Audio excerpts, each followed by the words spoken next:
ഇന്ത്യയുടെ digital payment സാങ്കേതികവിദ്യയായ UPI ആഗോളതലത്തിലെ വിസ്മയം മറികടന്ന് മുൻനിരയിലെത്തിയതായാണ് IMFന്റെ ഈയടുത്തുള്ള കണക്കുകൾ വ്യക്തമാക്കുന്നത്.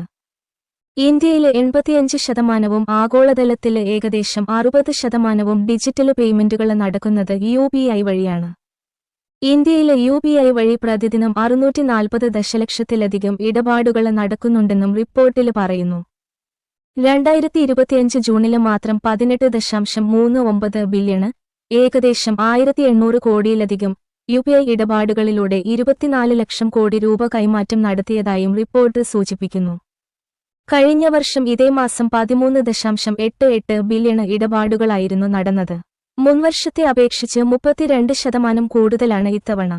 UPI സൗജന്യ മാതൃകയില് മാറ്റം വന്നേക്കാമെന്ന സൂചനകൾക്കിടയിലാണ് മൽഹോത്രയുടെ ഈ പരാമർശങ്ങൾ.